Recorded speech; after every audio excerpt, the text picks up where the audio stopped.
Margaret?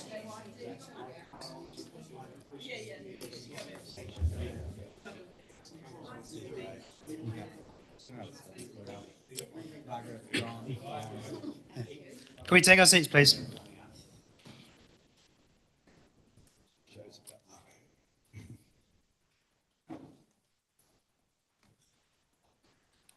Okay, good morning, everyone. First council meeting of this calendar year. So I declare council meeting CL24/1 open and welcome everyone present. I'll start with a karakia. Whakatau mai te wairua.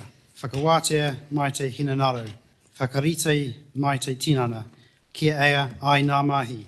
Ai.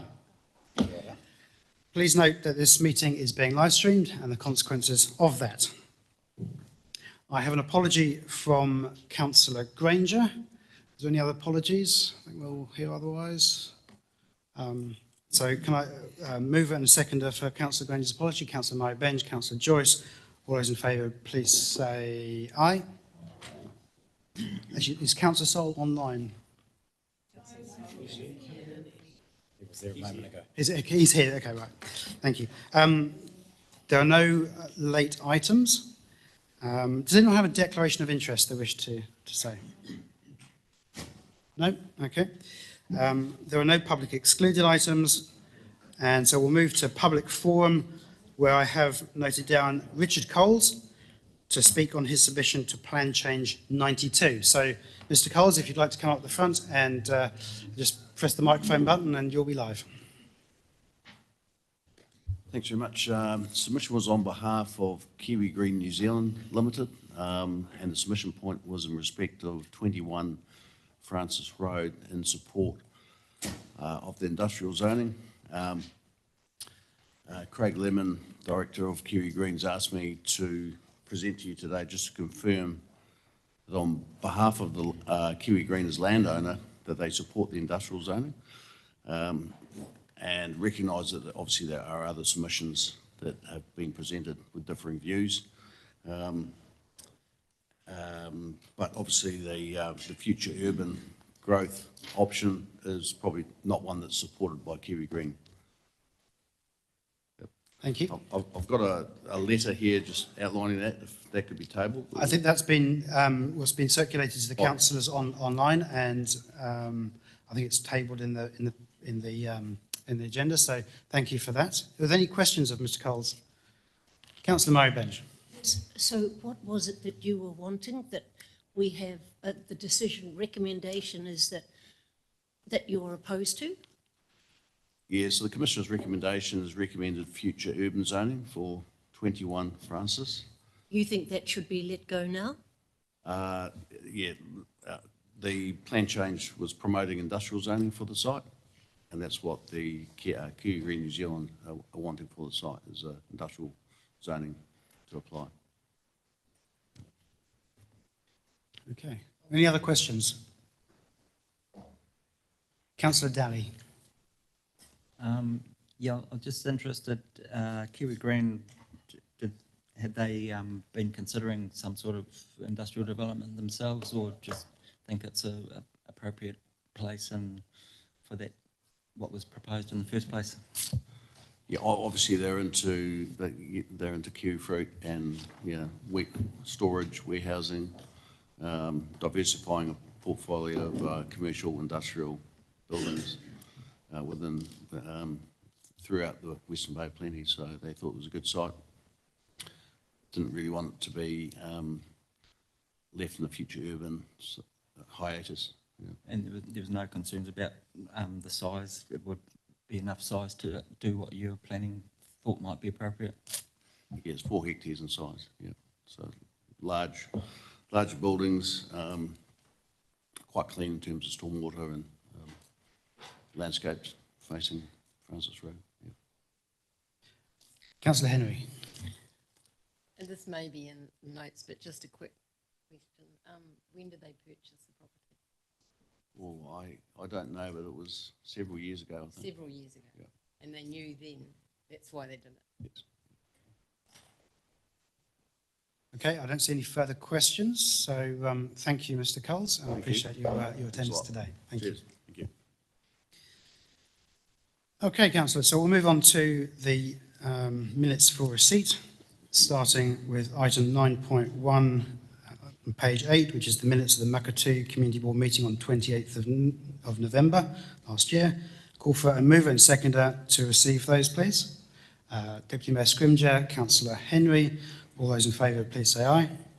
Against, carried. Item 10.1 on page 20, minutes of the Strategy and Policy Committee meeting on 9th of November. I shall move to receive those, or to confirm as true and correct. Can I have a seconder, please? Deputy Mayor Scrimgeour, all those in favour, please say aye. Against, carried. Minutes of the council meeting on the 14th of December on page 29. Now this has got a little bit more complicated, so councillors will have noted the amendments to that, which were circulated via a track change version and a final version, which are tabled items 2 and 3. So I would like to move that those be adopted in the true and correct record. Can I have a seconder, please? Deputy Mayor Scrimgeour. Any comment? No. I'll put that. All in favour, please say aye. Against, carried. Minutes of the Te Ihi o Otawaka o Te Arawa meeting on 10th of November on page 48. Mover and seconder for those, please.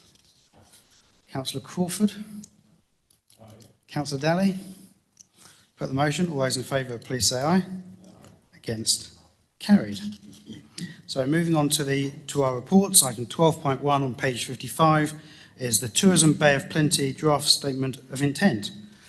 So here we have Jodie Rickard from our staff to introduce this. We also have Oscar Nathan and I think there's maybe Richard on hand, but I'm not sure he's here. But oh dear, that's a shame. So Oscar, Jodie, the floor is yours. Morning, elected members. So this report is to present to you the draft statement of intent for Tourism Bay of Plenty. The statement of intent is for the next 3 years, but largely covers year one. As you know, Tourism Bay of Plenty do prepare a statement of intent every year, which covers the next 3 years, so it's always regularly updated. The process is that council prepares a letter of expectation, which we give to Tourism Bay of Plenty, and then they reflect those priorities in their draft statement of intent. They present that statement of intent to you, which is what they're doing today, and elected members can provide further feedback, which Tourism Bay of Plenty will then consider before bringing back to you the final statement of intent. So today's meeting is for that, considering the draft statement of intent and any feedback that you have on that. I'll just hand over to Oscar to give a bit of an outline of the work that's planned for the next year. Kia ora tātou. Thank you, Jodie, for this opportunity. So I take it everyone's obviously got the statement of intent and the intentions there. What has been happening over summer has been a very busy one. In respect to cruise, we've topped out at, I think the season will finish at about 110 by the time we get to the end in terms of cruise ship visitations. Our push with Western Bay operators in particular for the second season since COVID is going well, probably spearheaded by Graham Crossman in terms of a lot of the work and effort he does to sort of distribute visitation across the bay. So in that regard, we've also got a big study going on with cruise in respect to looking at the future opportunities for the whole district, because it is a big, somewhat elephant in the room, with the port being one of the biggest businesses in the country and definitely in the region. Where does cruise fit into that, and what is the future for cruise? So that's a big one for us. I've taken liberty, as I sometimes do, to sort of pamphlet drop in front of you. So hopefully you've all got a copy of the Flavours of Plenty program. That was only launched last week, so it's hot off the press, literally, and we're really happy to say that we've gone from year one, year two, this year is year three. In the second year, last year, we picked up 2 awards at the New Zealand Event Awards. One was Best Lifestyle Event, and the other was Best Local Government Event. And so that is just growing and growing. And then after we complete this year's instalment, we will then look at doing a 3-year sort of progress report, But essentially, the intentions of what we wanted to achieve are being achieved and in some places exceeded in terms of the distribution of one of the 4 key pillars that we identified in our destination management plan, which was horticultural provenance, and how do we cross horticultural provenance over with the visitor sector and actually put something sustainable in. So whilst my team love the bright colours and everyone gets excited about the festival, which is about a 10-day window, I'm more excited about the platform that is Flavours of Plenty, which is the ecosystem that joins the growers, the suppliers, producers, restaurateurs, and then food critics and lovers. Somewhere in that pamphlet, sorry, I don't know the page number, but somewhere in there's a very nifty little map that shows you the distribution of where the events are across the Bay of Plenty, and you'll see that we're really starting to grow that. So it's a key platform for us. That's going well.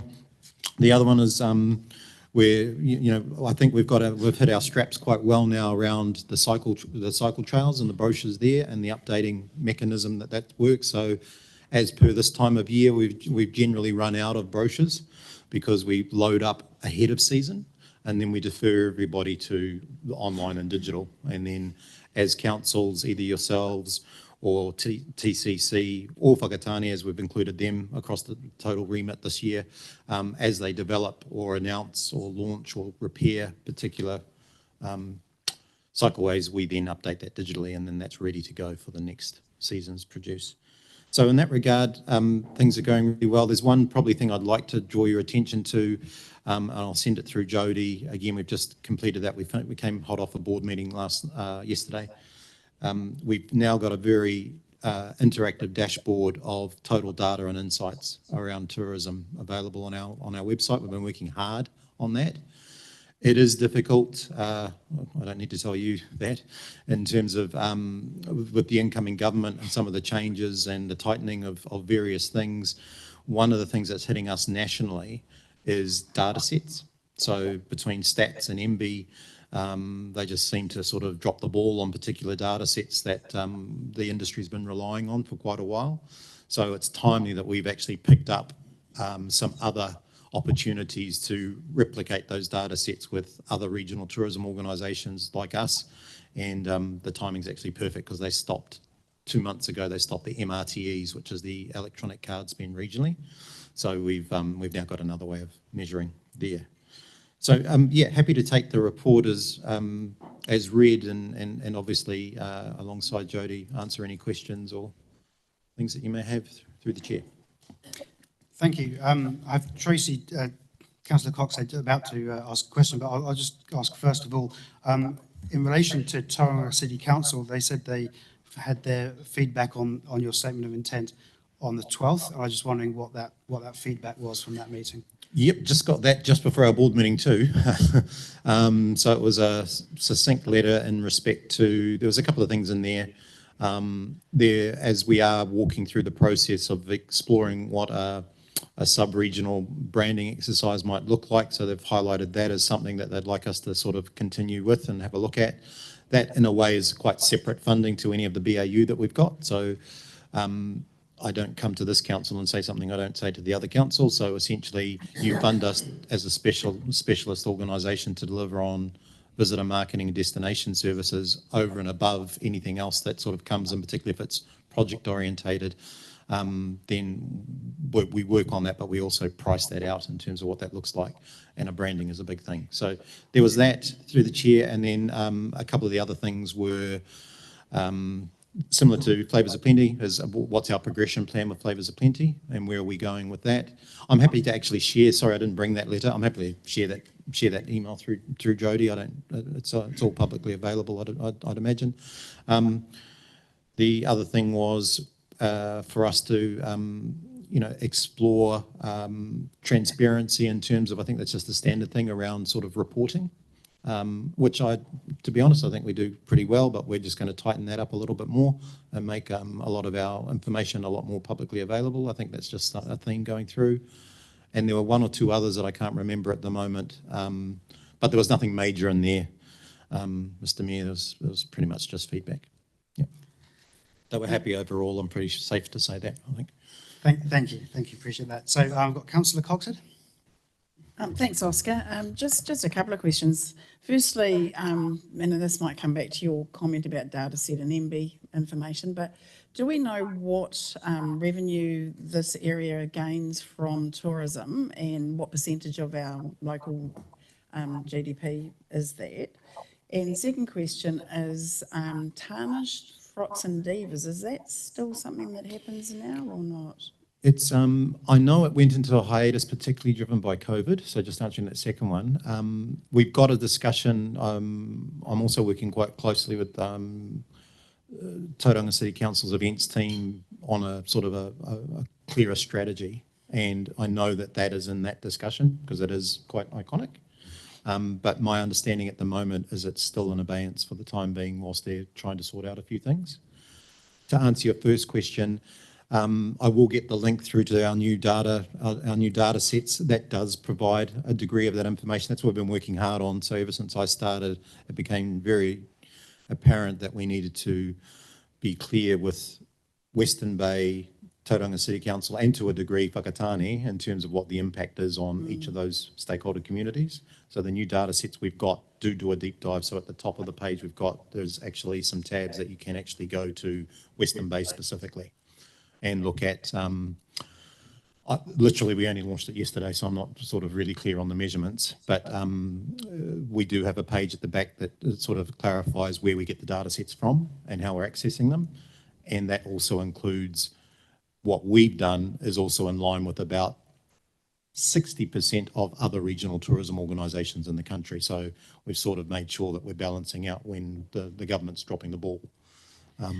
So the answer is yes. I can't give you the absolute detail, but I'll send you the link through pretty much when I get back to the office. Okay, thank you.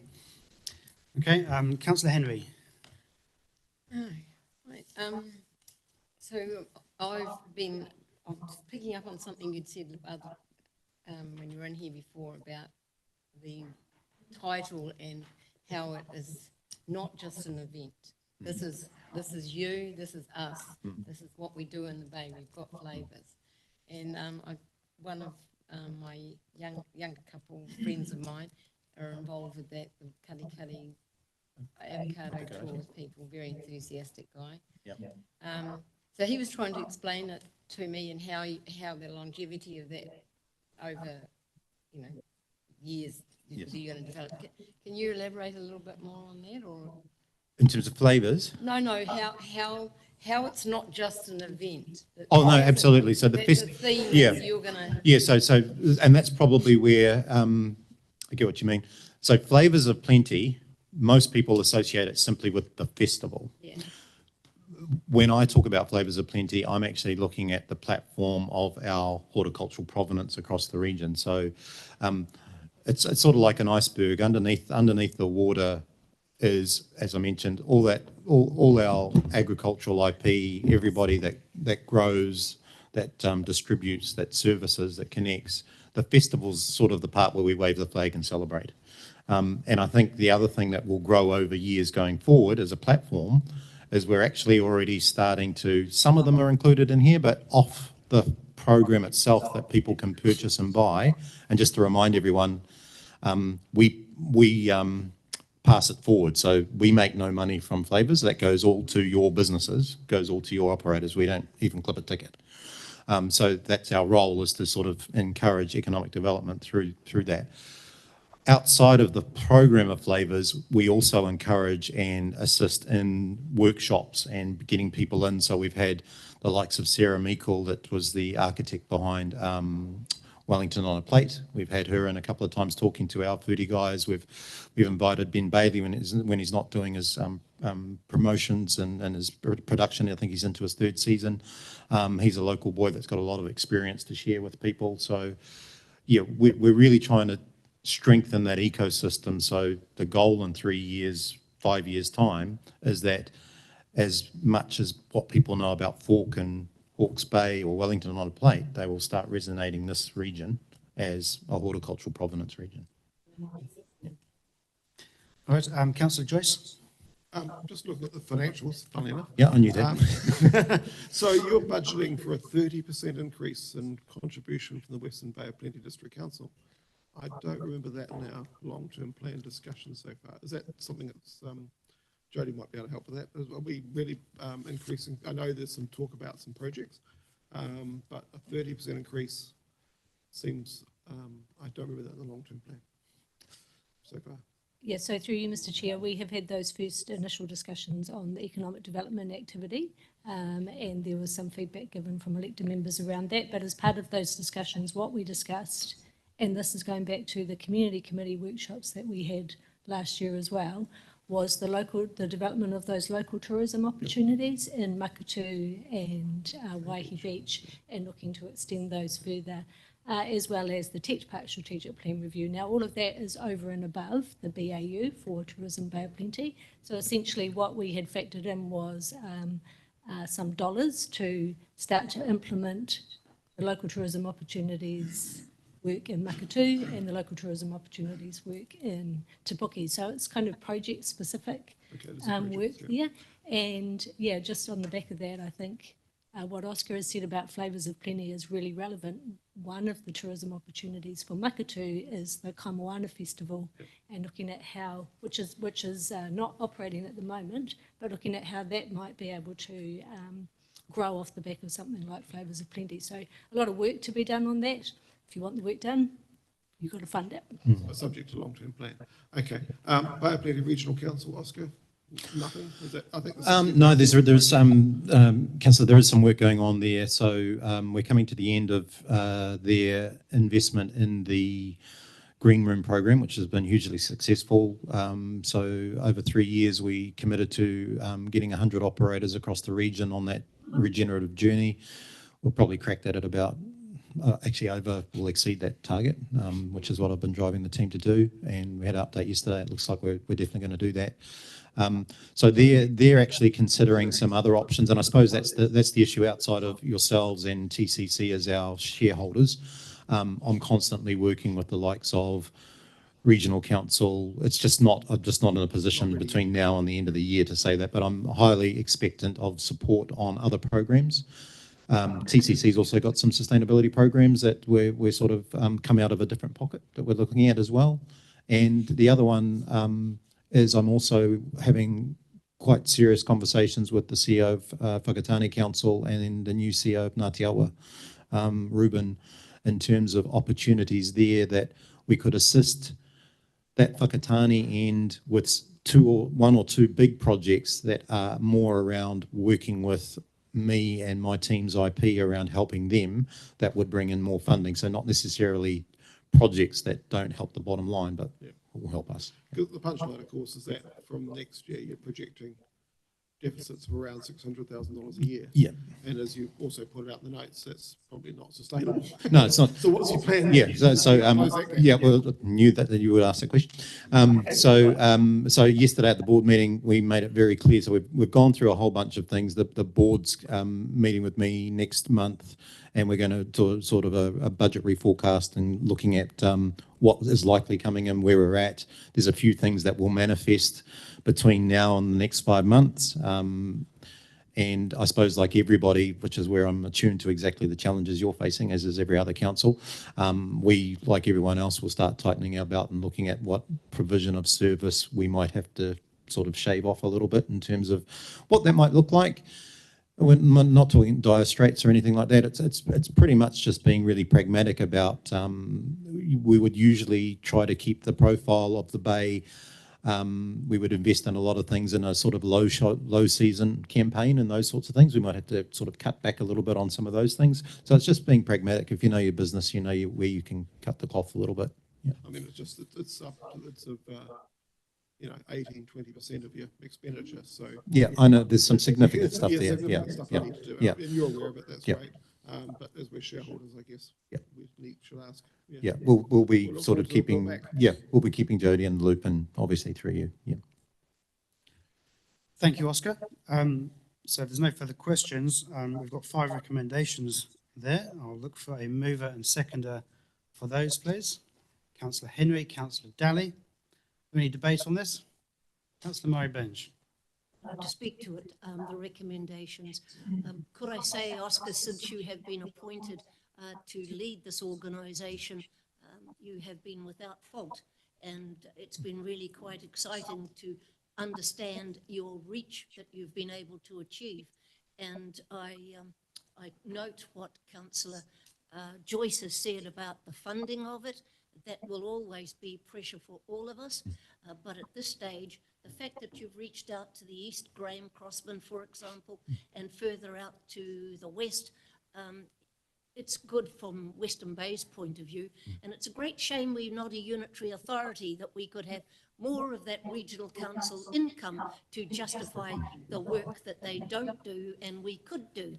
So I just think, congratulate you and just keep the pressure on, because 30% increase we can't afford, and nor can you. And so good luck. Thank you. Cool. Councillor Henry, did you have your hand? No, okay. Okay, Councillor Dale and Councillor Joyce. Yes, I support the receipt of the draft plan, statement of intent, sorry, and very much agree with everything Margaret has just elaborated on. It's been real change. We've really noticed the change in focus from Tourism Bay of Plenty, especially since you've come on board, Oscar. I know I've said this before, but you know, every time you come here, you come with some new initiatives, and no matter what the outcome of our long-term plan and funding decisions, the fact that, you know, we've put in here, subject to funding, more focus on Te Puke and Karikari tourism development, I'd really welcome that, and whatever you can do with whatever budgets you can pull together, then I hope you don't lose sight of that, and maintain that focus for the Western Bay. Yep. Thank you. Thank you, Councillor Daly. Councillor Joyce. Yeah, I mean, I would just stress that me looking at the numbers doesn't underestimate the important work you're doing. I take the point from those that have been here longer than me that there's been a significant change, and that's great. It is all about ROI, obviously, return on investment. So, you know, more power to you. I would notice with the festival, found the map, that Western Ward or Karikari Waihi Beach Ward, 6 people participating. Kaimai Ward only 4, and Te Puke, Makatu only 3. So it seems that in the West we're getting on board with your program. I'm happy if you want to create a challenge. That's great. That's fantastic. Councillor Sol. Thank you, sir. Basically, again, Oscar, you've done a wonderful job. It's been a breath of fresh air to us, and so on. And I do appreciate the effort. I'm being a bit parochial here for Waihi Beach and that northern Karikari Waihi Beach area, as I can constantly now point out here in the chamber. Waihi Beach lives off visitors. That's our economic driver. It's not kiwi fruit or avocados, or dairying. It's visitors, and we've got to improve the experience for those people. And I look forward to seeing more coming from you one way or another. I feel sorry for you, actually, that you've landed at such a tough financial time, because I believe it would be an incredible thing happening now if we weren't being so, I guess, watching every penny like you will be. But good luck, and thank you for the work. Thank you. Okay, so I see you want your right to reply, or okay, please go ahead, Councillor Henry. Yep. Yeah, so I too have been very impressed since you've come on board, and I think you're doing amazing work. You are a person that has. Why am I not doing this properly? You have your nose. You know, your nose and ears to the ground. You are very well connected within the community. You are working piece by piece, going through the community, tying all the webby bits all together. So we end up being a united area where one person will enter in through the gates of Karikari, the entrance of the Bay of Plenty, and exit from Te Puke, and vice versa. And they'll travel through the bay and have a wonderful experience and go away singing our praises. And because of that consistency in the tourism area that you're you're weaving all that together. I mean, that's probably a big master plan of yours, but that's what I'm seeing. So well done, you. Thank you. Thank you, councillor Henry. So with that, I shall put the motion. All those in favour, please say aye. Aye. Against? Carried. Thank Before you you. head off, I'm just saying I'm really looking forward to the Flavours of Plenty Festival and attending some of those events. So well done, and I look forward to it. Thank you. So thank you, everybody. Okay, so moving on to page 80, item 12.2, which is the proposal to lease Waihi Beach Lifeguard Reserve. And we've got Peter Watson to lead us through this one, and I think we have some speakers as well. So, Peter, why don't you lead us off on this one? Thank you, Your Worship. So just have Donald from the Surf Life Saving Club here, who's attended today, so made it through the traffic. Yeah. Yeah. So you may recall on the 14th of December, there was a report that was presented to Council following the public consultation on a proposed leased area at the southern end of Barwon Town Domain next to the Coast Guard area, and went through a process, and there was lots of ideas came back out there, and was agreed at that meeting on the 14th to let the report lay on the table and allow the community and all relevant parts of the community to go back and work together and come up with a solution. And that solution is what's before you today as a recommended option. It's version site 2 version 3, I think it is, so it's had a bit of reiteration, but I think that's how good planning occurs. You get there in the end. Yeah. So I think I'm supportive of it from a council reserve land management perspective type thing. Like to point out that I don't think there's any need for council to go back for any further public consultation, because the original proposal that went out did include option 2, and this is pretty much just a slight modified version of option 2. So the intent of having a lifeguard service building there, I think, is not lost on the community, and I don't think there's any further need to that. So you could go forth and make a recommendation today. Thank you, Peter. I guess everything else speaks for itself in the report. Yeah, reads for itself. Thank you, Peter. Can I just ask, Donna, are you wanting to speak, or are you just going to answer questions, or what's your preference? Sorry, thank you.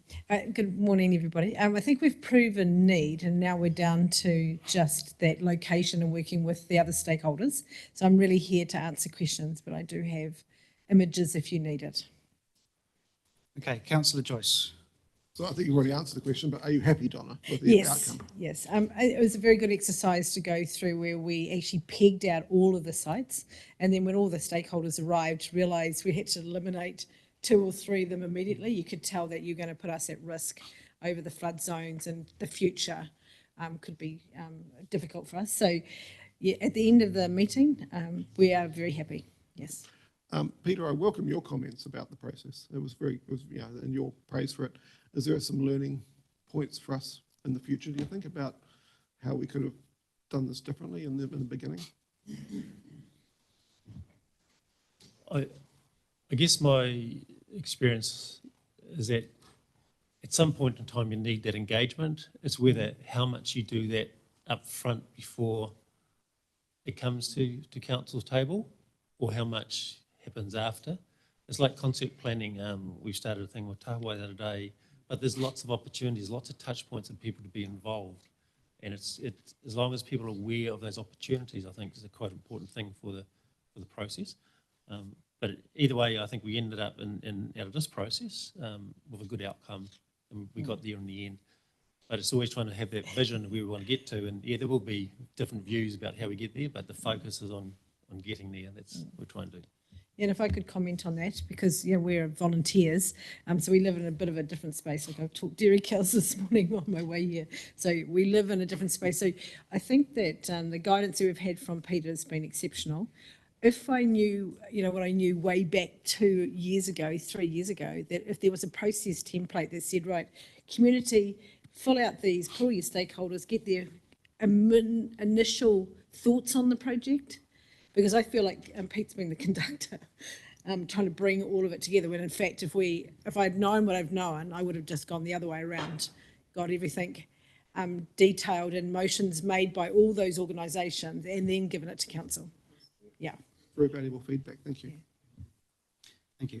Can I just ask Peter, explain the objection from the Coast Guard and why they're not completely happy at the moment, but and what's your view on that? Yeah, there was just with the Coast Guard representative, I guess, expressed a little bit of frustration in the process and amount of meetings that occurred. Did raise some issues about potential traffic congestion. I've had the roading engineers look at that. In 2021, that road was last surveyed. The average daily vehicle use was 148 vehicles a day. So I think that perceived issue won't be a real issue when it comes to it. It's a busy time of busy season up there when it gets busy.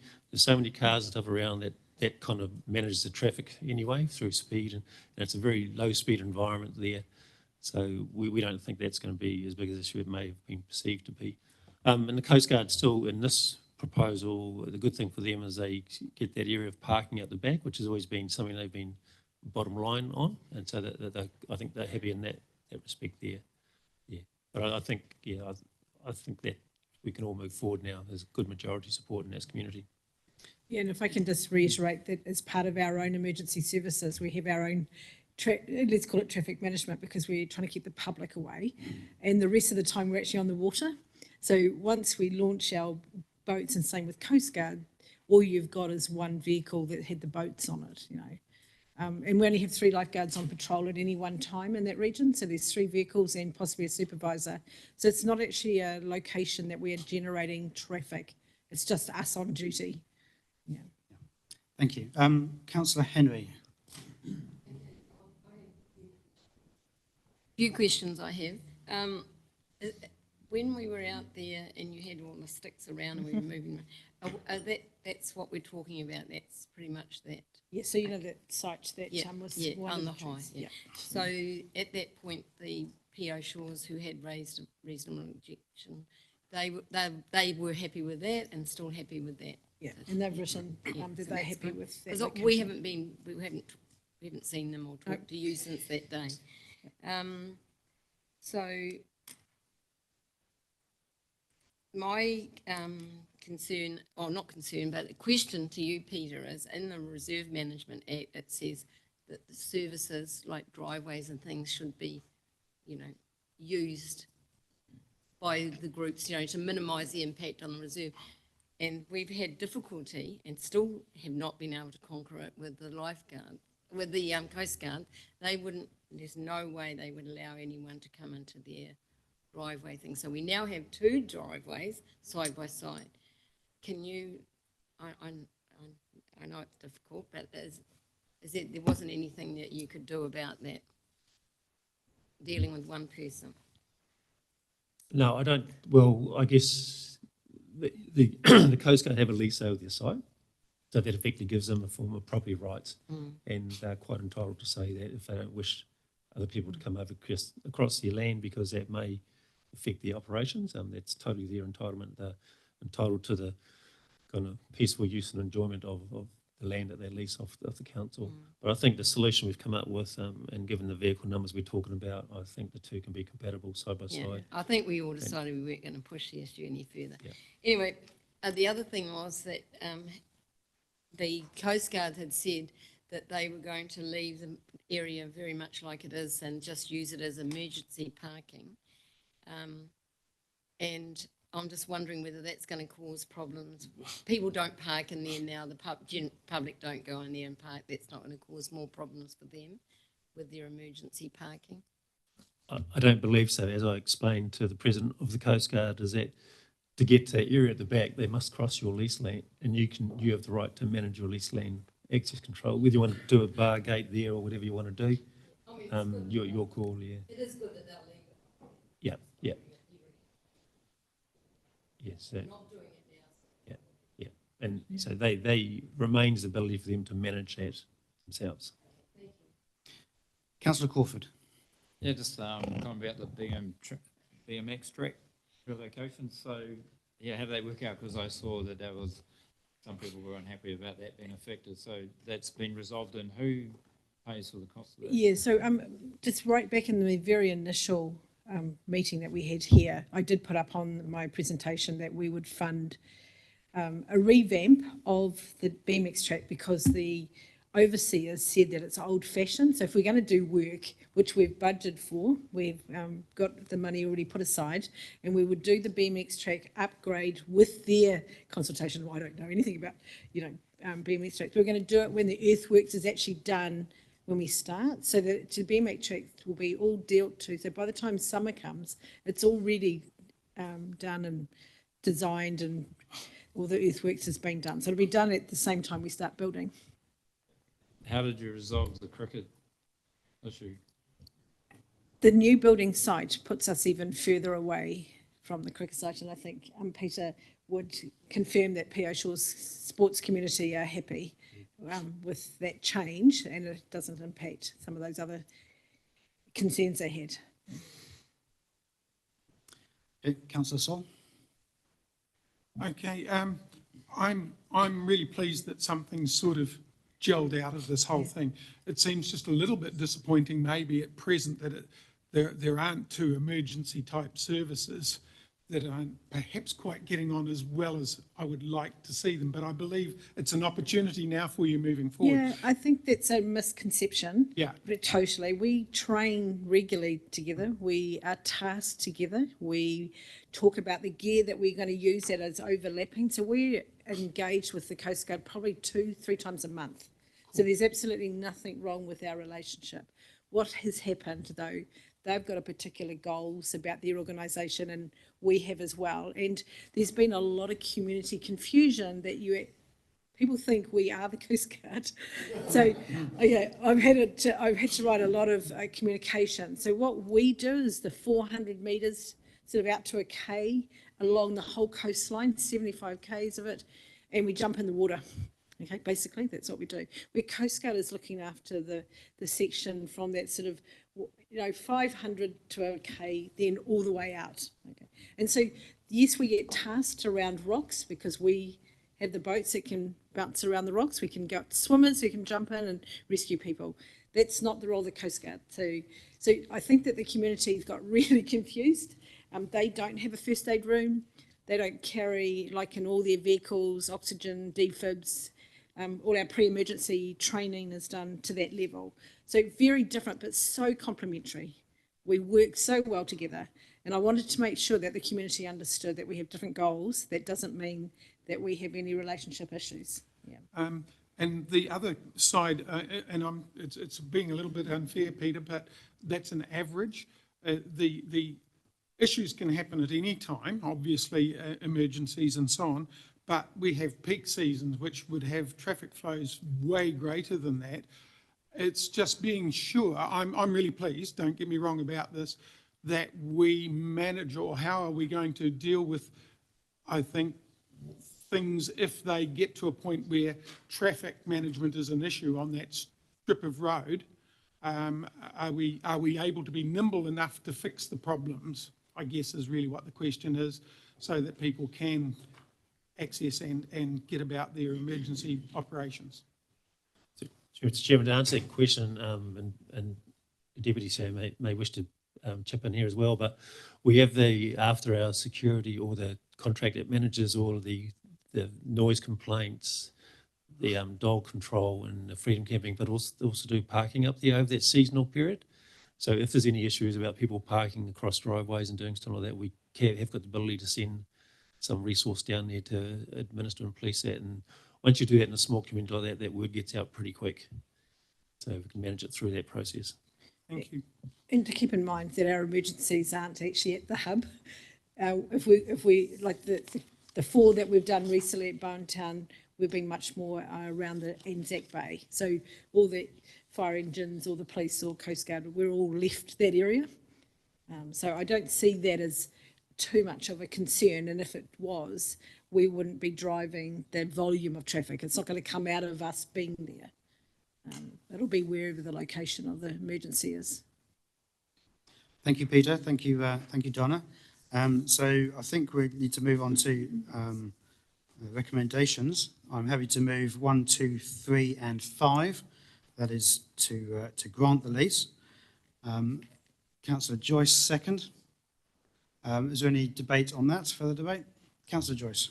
I just wanted to say thank you to all those involved, and I appreciate, Peter, your comments before, particularly, and Donna. I'd also like to mention a few other people that have worked hard on this in the background, and that's the community board. Ross, in particular, has worked hard to bring people together, the chairman, and he also tells me Wayne, the newest member, Wayne Stevenson, also played quite a role as well. And of course, we shouldn't forget Rose. Fox. And, Yeah, I mean, it's voluntary stuff that she's doing, and it's her business. So, Rose Fox has done a good job. I think there are some learning points from this. I mean, don't forget, it was a bunch of councillors who stopped it right at the end, and it probably shouldn't have come to that. But looking forward, let's learn from this, and let's, as you say, I do like your idea of a template, Donna. No, I'd love that. I know it's work to do when we've already got too much work to do, Peter, but it could make things easier, invest a bit ahead of time and then. It saves work. Yeah, exactly. I think so. And I also understand Sam's concerned, when the police turn up, I mean, as an ex-journalist, I know, and Richard's been involved in emergency service, when the police turn up, the ambulance turns up, the fire brigade turns up, there can be a bit of a crush. But this is, normally an extremist. You all turn up in numbers, Richard. But I think this is a good outcome, and it's a good community-led outcome. And congratulations to all those involved. It's been a good exercise. Councillor Thwaites and then Councillor Henry. Thank you. I fully support this outcome. I was one of the councillors who paused it, didn't stop it. I paused it at the time because it wasn't right.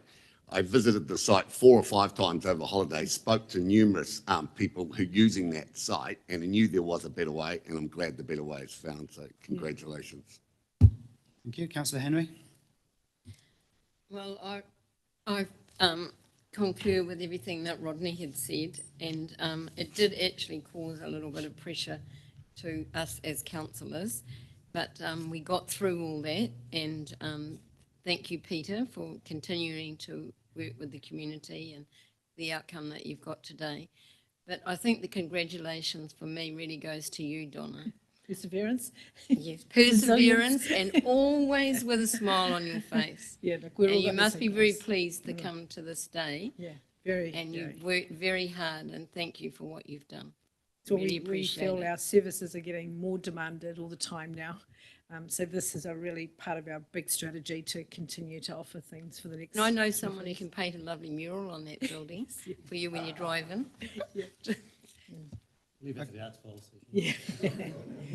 Okay, I've got Councillor Murray Benj and Councillor Sol, but I would just note we've had 3 speakers in favour, and I don't think we all need to go around the room about how we agree with it. So please keep your comments brief, and if you've got a dissenting view, that's fine, but I don't think we all need to say we approve. Thank you. Thank you for the caution, sir.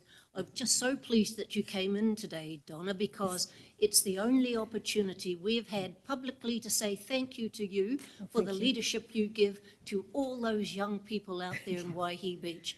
And the service that you've got going is something that's to be admired. So, sir, I'm grateful that you gave us the little opportunity to say thank you and wish you well, and your perseverance and the leadership that our leader of reserves has given also, I think, is really splendid. So thank you, Peter and Donna. That's what collaboration does. Councillor Sol. Yes, again, actually, thank you so much for persevering. You've taken it and worked with it. You've been flexible. Great stuff. And I guess perhaps towards the future, thanks for the lives that this is likely to save. Have a big I impact. support the motion. Great. Well, it's good to see such support, but I'll put the motion formally. All those in favour, please say aye. Aye. Against? Carried. Thank you very much, Donna. Lovely. Thank you. Can I just take 30 seconds of your time, though, just to say thank you once again. One of the things has been the collaboration, and it's really important to us. And I also think that you've had the discussions around driving traffic to our region. And a safe beach is a good way to drive traffic. So let's forget. And I would also just like to commend the team with that, Peter. Our beach access, the ability for us to get speedy boats onto the beach, having all that work that's been done to change that sort of narrative in front of the club, Island View and Bowentown. I can't tell you how impressive that has made the operation of our organisation. it's made a huge change. So thank you so much. That definitely has made our lives easier, which means we're faster. And I think that's secure. So thank you very much. Thank you very much. Okay. Awesome, Fred. Okay, so we'll move on now to item 12.3, which is page 88, which is the Plan Change 92 and Notice of Requirement for Mokoroa Active Reserve. So if I invite Natalie to introduce this one, please.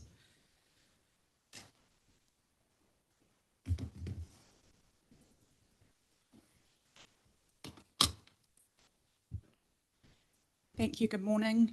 I've just got here with me Tony Clow, who is over a lot of the technical information relating to this piece of work, should there be any questions relating to that. But look, I just really want to recognise that what is in front of us is been quite a considerable investment in time of work. This is the recommendations from the Independent Hearings Panel on Plan Change 92 and the Notice of Requirement for a Mokoroa Active Reserve.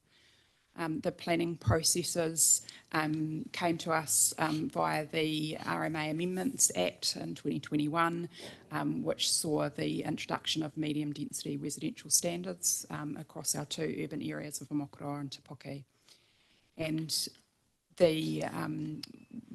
while we already had some work underway at the time for a Mokoroa and unlocking stage 3, this really put a slightly different emphasis in picking up Te Poke as well. But the plan change in particular will see that unlocking of that urban stage 3 area in a Mokoroa and some greenfield area in Te Poke as well. Associated with that is the infrastructure projects, particularly in a Mokoroa, around the roading and the Mokoroa Road roundabout. At the moment, we appreciate that there are some signal changes from government and continue to win a space around RM reform, but we very much have no change to this legislation. It's still in play, and we are still tracking and needing to make decisions by 1st of March in accordance with that legislation. So the panel recommendations in front of us have taken into account, obviously, Council's position and those of submitters, and have worked through those matters through hearings in September, and have, on the most part, landed with recommendations consistent with where Council officers resolved as well. There are some areas of difference. Appreciate that there's a lot to these processes. There's a lot of detail sitting within these reports. At that high level, the key differences that we note are that industrial zoning in a Mokoroa, which was raised through the public forum this morning from Richard Coles. There's also changes around some provisions, setback provisions in relation to vibration, so introducing some rules there that we otherwise hadn't anticipated, and also activity status changes around roundabouts in a Mokoroa. That's more into the consenting detail of process. So just really wanting to, I guess, highlight that this decision-making process is a little the same as a plan change process normally, but a little bit different in that where Council is minded to accept the recommendations made by the Independent Hearing Panel, we then have the ability to progress through and make those rules operative. There isn't an appeal process. Where Council chooses to an alternative recommendation to reject any of the recommendations made by the panel, those will need to be passed to the Minister to make a final decision. So that's where there's a bit of a difference there than a standard Schedule 1 process. And not to lose the notice of requirement on this as well, because the notice of requirement in this case very much ran and sat alongside the planning matters we were considering on a Mokoroa. The Independent Hearings Panel have considered that and think it is appropriate to confirm that notice of requirement, subject to some modified conditions, which are sitting within the report. And the Independent Hearings Panel very much offering that independence in that sense, where it's a council reserve that has been proposed and council is a decision maker as well. So really just I'm happy to take any questions. Thank you, Natalie. So I'll open the floor for questions. Councillor Joyce. Thank you for that, and I now understand the very tight deadline that we're working to, which is next week. I don't see in the report that the commissioners considered overall whether this is a good idea, and I sort of understand why, because we weren't given a choice. So is there somewhere in there that we actually we've looked at whether this overall is a good idea?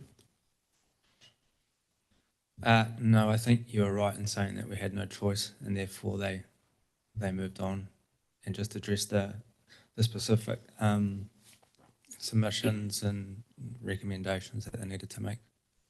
Okay. You've outlined the process if we do say no today. Is there any legal risk, or is it just a matter of leaving it to the minister? I mean, I hear what you're saying about the political noise, and of course the legislation is still there at the moment.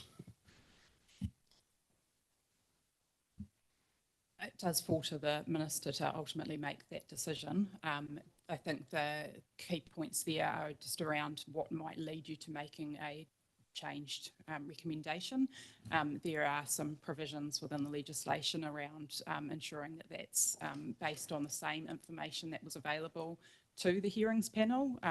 So there are some finer points there, I guess, insofar as being clear on that decision making. We're about to do spatial plans in Te Puke. Bearing in mind, if we pass this and it's a brand new district plan change, how easy is it to revisit these issues as we go through our spatial plan if we find we're not happy with this? I think that there will certainly be an opportunity through the spatial plan to pick up plan change matters and consider them on top of what is sitting here now for Te Puke. I think we will need to understand what the situation is with legislation at that time and whether it has changed or not. But there are certainly some matters that do sit here with legislation and are required of us. So there will be some areas that we will need to hold. I mean, I guess another way of asking is, can a spatial plan override this? I'm guessing the answer is, but I've just got to shake my head. I mean, I know the answer is probably obvious, but just to understand, if we do this, how easy is it to change it? And it sounds like spatial plan won't allow that to change. So to give effect to a spatial plan from a zoning or an activity or rule perspective, we would have to do a subsequent district plan change, depending on the legislation of the day, but the spatial plan itself wouldn't change what's in the district plan.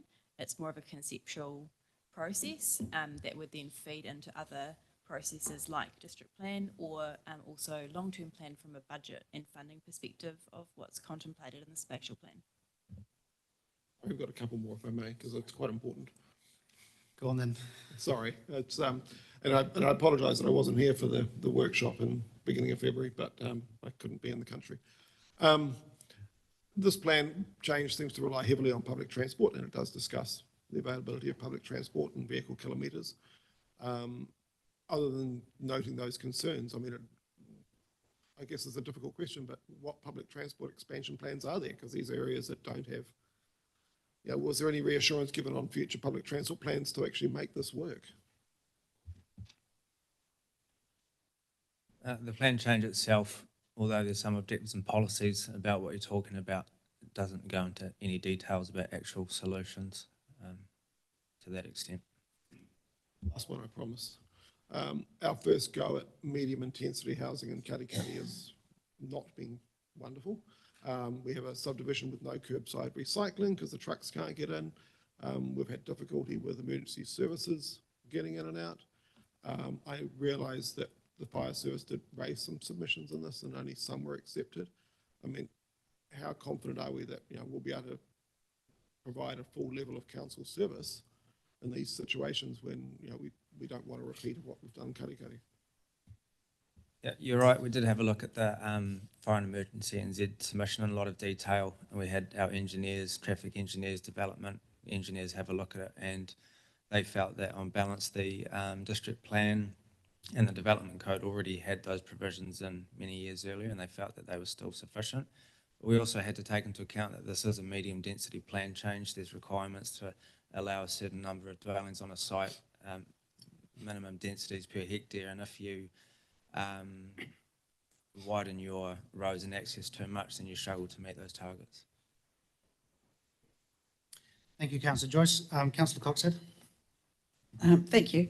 Actually, Councillor Joyce has probably asked a lot of the questions I had.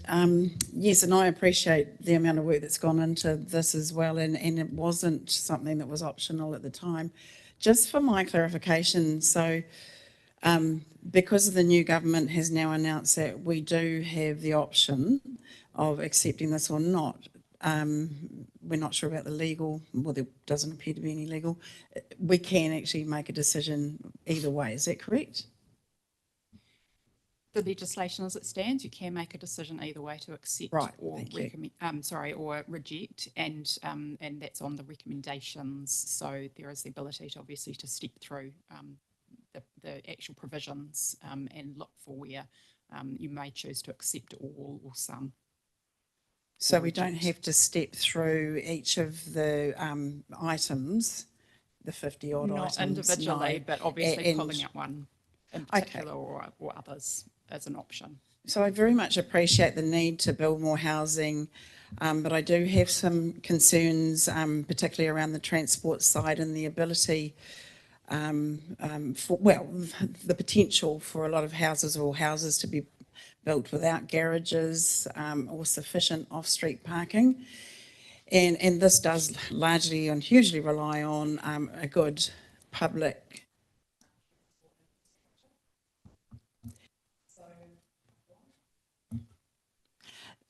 so that would be my concern. I have seen this at close quarters in a suburb in Auckland, quite close to town, with very good public transport infrastructure.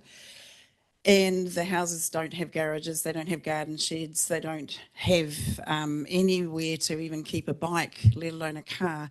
And I've seen what that's done to the neighbourhoods. And I would be more comfortable knowing that we had some control over that kind of outcome, because what I would really want to see with extending our housing, obviously, is to make sure that we are building houses that people are proud to live in, and people are safe and communities will prosper. So I don't want to see this happen at any cost, my personal view. I think I'll just comment, Councillor Cox said, that the ability for us to require parking is, we don't have that now, and this is not going to change that.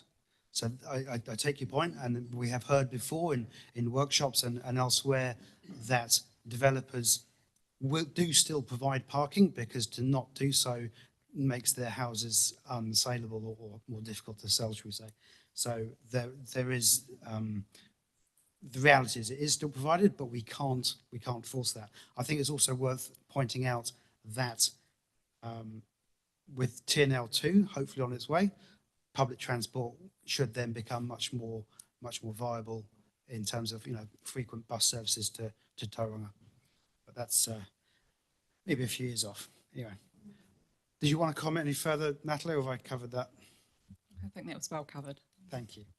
Okay, I have Councillor Murray-Benge and then Councillor Henry. I note, sir, that the NZTA made submissions to the hearing and said it would be 2048 before we get a decent interchange of State Highway 2 into Omokoroa. But that's not my question. My question is, the previous government made decisions that said we don't need to have garages, people don't need to have space to park a car, because philosophically we believe everybody in the world can catch a bus. That's the philosophy that's been... Councillor Murray-Benge, that's not what they said. Well, it's near enough. Let's not exaggerate. And so they've had a previous minister directing what we can and can't do. If, for example, we decline this decision and it goes back to the minister, we could argue, in fact, that we need better better decisions from central government as to what we can allow within our communities. Is that fair comment, Tony? Can I just say, I don't think we can have questions where it's a statement and then you say, is that a fair comment? I think that's not really a genuine question. What I said was what we could do. Do staff feel that we have the power to argue the fact on what the community's needs are better than what they've driven us so far? Yeah, I think I'd just reiterate the point made earlier that the minimum car parking isn't a matter within this plan change as such, and it is a change that has been made already, so this plan change wouldn't alter that. So it doesn't sit within us and within the recommendations. Okay, Councillor Henry. So just following on from that, is that the medium density ruling about the parking then? Is it within that legislation? Within the National Policy Statement for Urban Development, yes.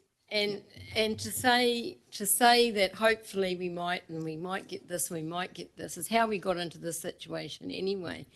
We've had Omokoroa as a growth area and we didn't get anything to go with it, and we still haven't got it. So I think it's fair comment that's been said around here. So my question is really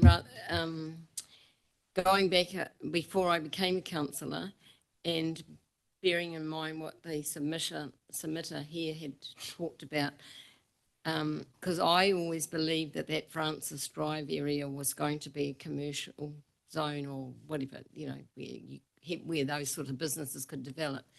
So somewhere along the line that's changed.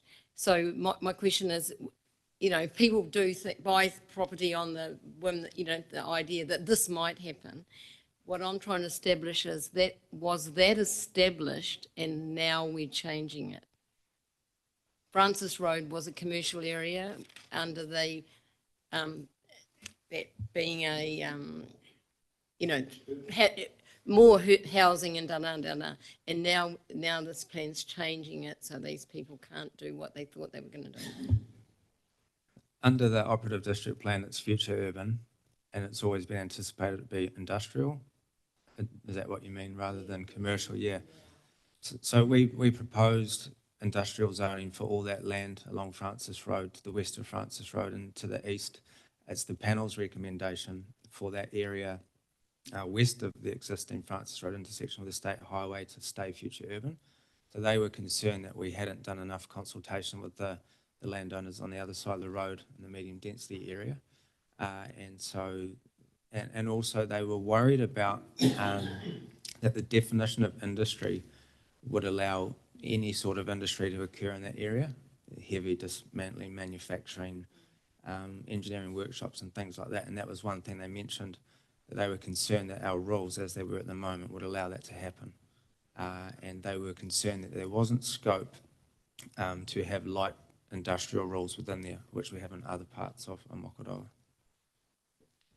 That's that point when it came out. It was there, but it came out because of that. Okay, Margaret, I think you've had your questions. Deputy Mayor Scrimgeour, you had some questions? No, not at this point. Okay, right. Councillor Sol. This actually still does concern me as well. I'm just not sure that this is entirely a great decision to be making at this time with the changes in government, etc. But my questions basically, I guess, refer to the overall view of Omokoroa is to be a satellite town, not to be a place that is where people can live and work as an industry. Is that really where we're going with this?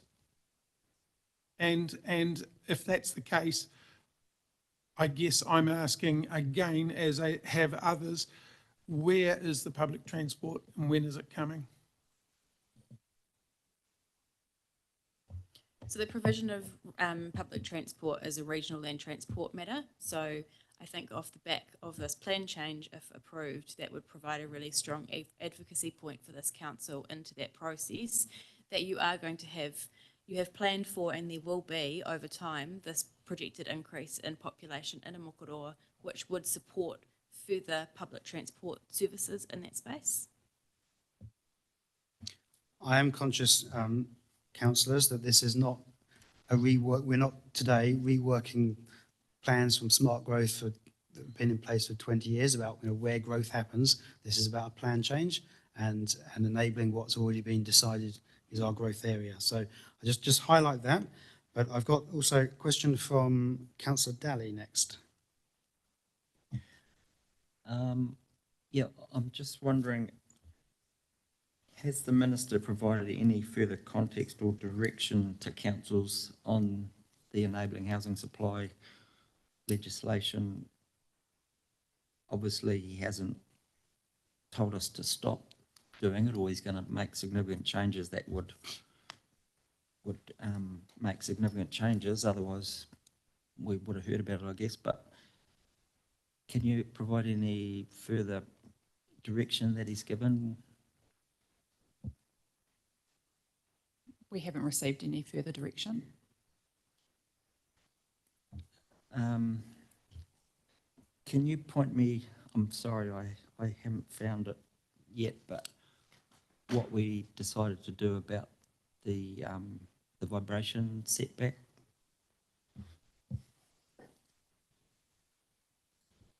I've done a bit of research on that. If you had particular questions or wanted to know, I think the question was around how many properties may it affect in Mokoroa and Te Puke, and around the costs. So I could give an update on that if that's what you're after. Yeah, are we pretty much going with the recommendations that be instituted and that would lead to further repercussions? So, Councillor Daly, you are given, everyone was given an opportunity to put forward disagreements or things they'd like to change in the recommendations. I appreciate you did put forward one element, which I think was probably a bit outside the scope of what we could have agreed, but no one else has put forward any comments. I do recognise that the vibration issue was raised at the workshop. So I think it's probably worth, I'm happy that we hear a little bit more detail about that from Tony, just to get either comfort or some sort of view on whether the hearings panel has got that entirely right. So Tony, perhaps you can give that information. Thank you. So in terms of affected numbers in Mokoroa, north and south of the railway, 60 metres either way, you're looking at around about 110 future proposed dwellings that may be affected by this rule. In Te Puke, it's around about 30. It may be a little bit more if people do higher densities, but that's a pretty good estimate for both. In terms of the requirements, it will apply to dwellings, accommodation, education, worship, marae, medical facilities. Buildings would need to be single story. And there's a lot of technical requirements around vibration and hertz, a number of metrics. In terms of costs, just having a look at KiwiRail's evidence, they mentioned at a minimum $3,000 to $4,000 for an initial assessment to work out on what structural requirements there may be. There'll also be a need for a geotech engineer to assess the soil and how that interacts with the vibration assessment, structural engineers. And one of those options they mentioned, which was vibration isolating separation on the pads, may cost $100,000 for one house. So there are some significant costs if that is the solution needed for a particular site. And they also mentioned that the cost may become so high that people simply choose to walk away.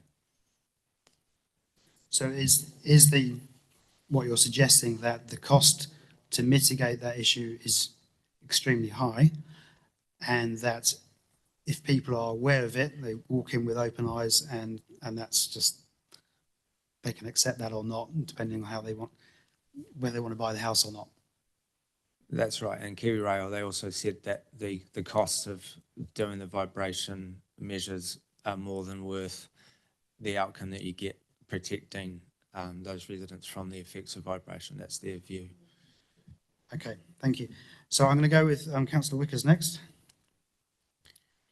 Cool. Yeah, my question was in regard to this. So is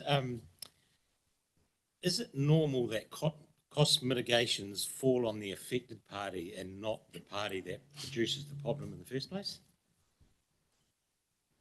It is relatively normal. There's other rules in the plan about noise mitigation already, where people are required to design their dwellings to protect themselves from the noise from the railway corridor or from the industrial zone. So it is something that is normal, and you need to weigh up, you know, the cost that will fall on the landowners and whether you think that that is So acceptable.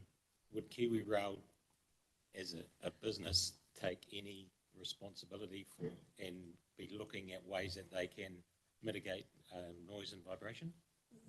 They may have their own standards that they meet for that purpose, but in the context of this submission, they are trying to manage the effects on themselves in terms of if people build too close to the railway and they're affected by noise and vibration and they start to complain about the railway and it may constrain that use for them. I'd say that's where they're coming from.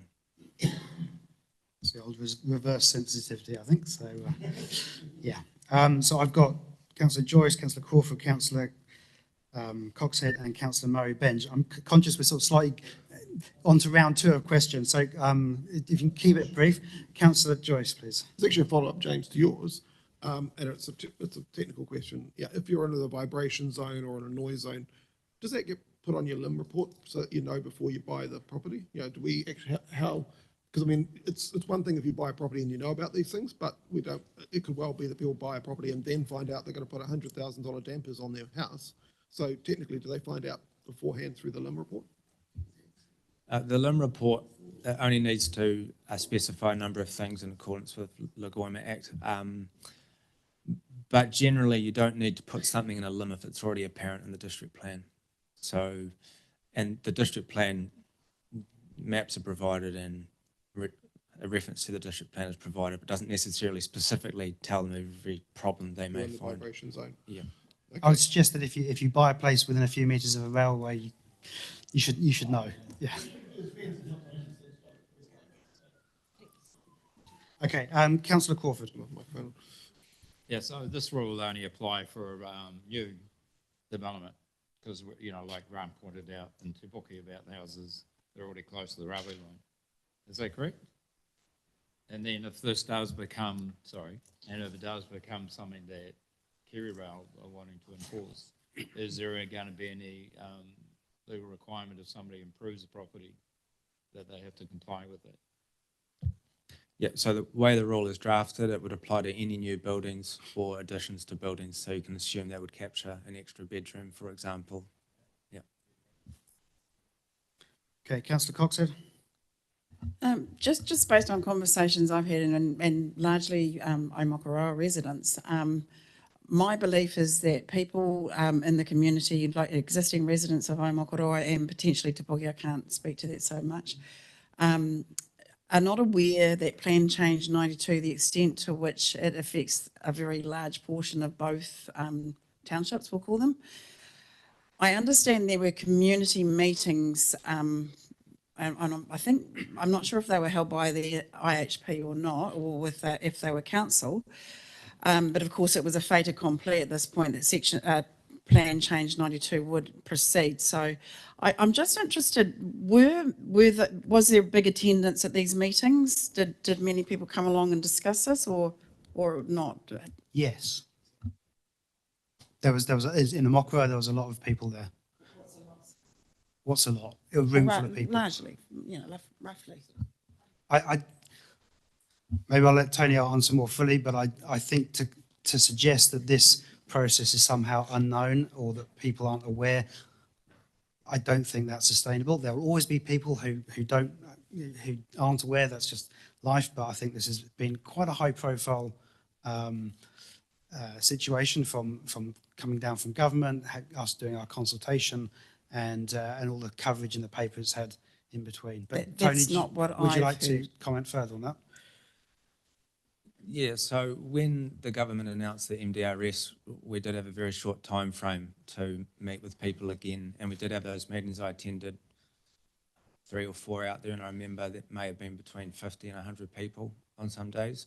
But also, just as a reminder, we started this plan change on our own accord a number of years ago, I'd say in around about 2018. So there's been a number of meetings with the community in Mokoroa over that time that discussed the structured plan, and similar rules we're already thinking about. So in that sense, there have been a number of opportunities, but you're right, there were fewer opportunities when we started to introduce the MDRS.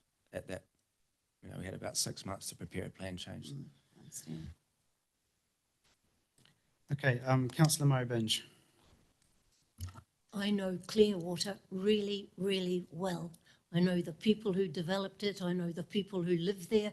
Why did and the quality of that development, why did the hearings panel use Clearwater as, what purpose was that for?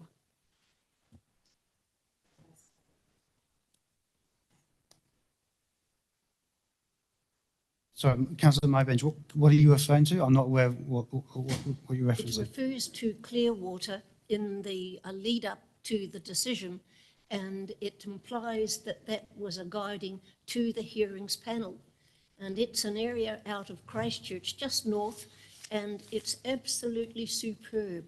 Built around a golf course, it's intensively developed, but great slopes down to the water. It's just superb and very high quality development.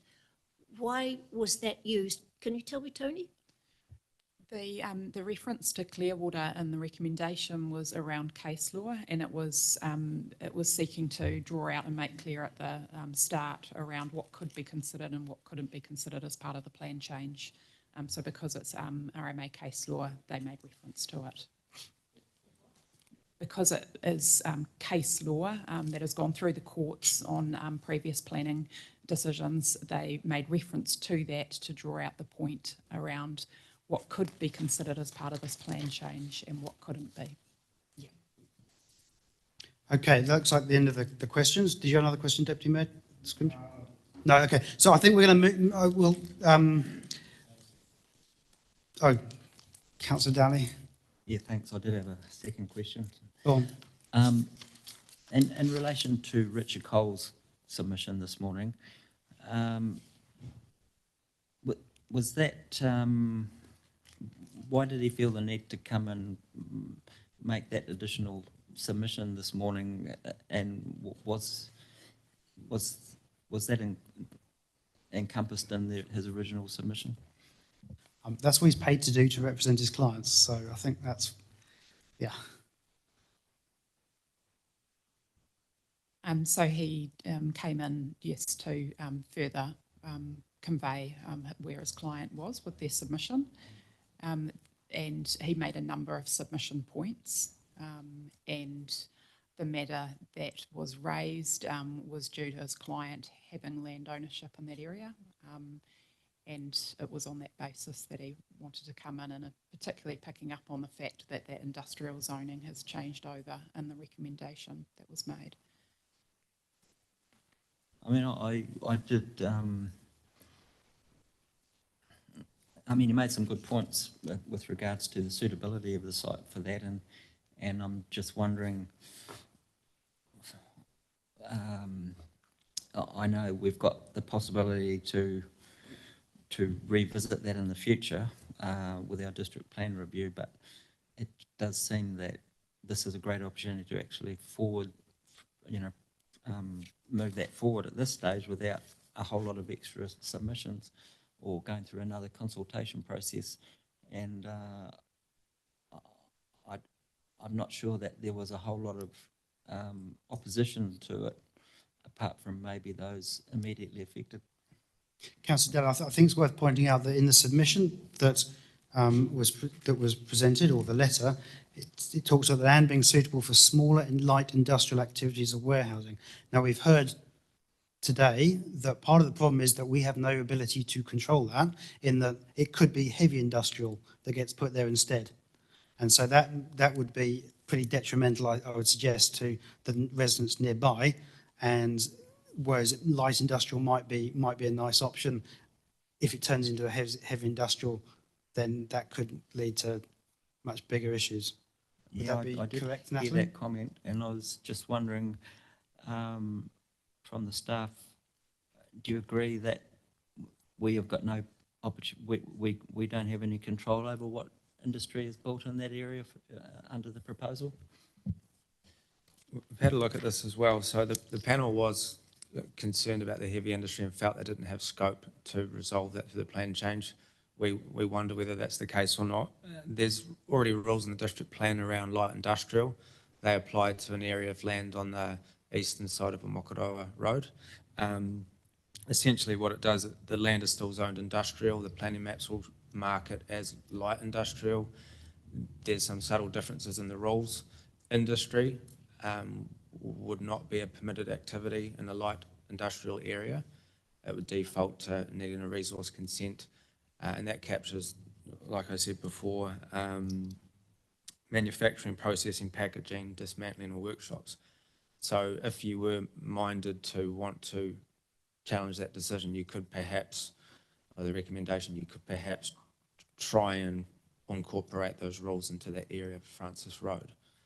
That is an option.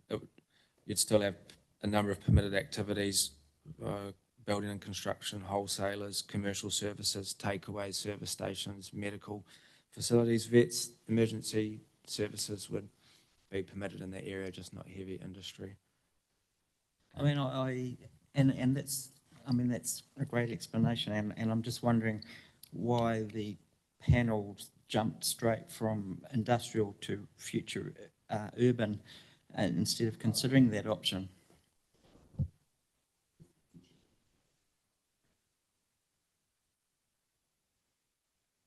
Natalie, can you confirm what happened? I'd like Natalie, I'm inviting Natalie to explain what happened with that process. Yeah. So I think that the panel took on board the points that were made by submitters, considered the matters that council brought to the table insofar as seeking to resolve some of those concerns. So there were actually changes that were made to the provisions and to some of the structure planning in that area, and ultimately felt that there weren't sufficient change there to adequately deal with that issue between that interface of medium density and residential and industrial in that particular location. So I think that was really what the panel were weighing up and what they considered in reaching that recommendation. Yeah. And just with a broader perspective, I'd also just like to highlight that the future industrial land study has been considered for the, let's say, the wider Omokoroa area, and so there are initial thoughts about where those might go. So it's not like there would be no industrial in that area ever, in the wider Omokoroa area, should you say. Okay. Right, I think that's the end of the questions. So what I was going to do, I was going to take the recommendations in parts, just because there's a few different aspects to consider here. So I'll look for a mover and seconder for recommendation 1, which is that we receive the reports. Councillor Crawford? Sorry, we're on page 88, 89, one of those. Yep, 89 it is, yep. So recommendation 1, that it be received. Councillor Crawford, thank you. Seconder, Councillor Sol, put the motion. All those in favour, please say aye. Against, carried. Recommendation 2, that it's of low significance according to the significance and engagement policy. I'll move and second it, please. Councillor Henry, I'll second it. Put the motion. Can I talk to that? Oh, please do. Right, here's my opportunity to talk to you after we've had all these questions. We had the opportunity today to accept or reject this. I am going to reject items 2, 3 and 4 firmly and record it on that I'm totally opposed to the conclusions that they've come to. To allow 4,905 dwellings to be built in Omokoroa on the conjecture of a temporary roundabout, allowing for retirement villages. Sorry, Councillor Thorpe, this is about low significance. Yeah, okay, well, okay. Later, okay. I'm trying to get to the point that there's a whole lot of points that this is massive significance, because if I was going to speak to the whole lot and thing, the under-collection of FinCos as set out in this is of massive significance. Now, it's not going to be debated here today because that's an upcoming event, but I've seen some discussion papers where we're going to shift a significant portion of water and stormwater fees onto the general rate, effectively subsidising development. The retirement villages in this is getting away with blue murder. So you call this low significance. I would say this would be the most significant decision we're going to make, barring adopting. So I'm certainly going to speak against it. So if you're going to let me speak to each of these as we go down, if you're going to do them one by one, I will further elaborate on my concerns. But I'm going to speak against saying that this is of low significance, because it's not. Okay, so I just confirm, it was moved by Councillor Henry. I seconded it. And so would you like to move an amendment that it's a different significance?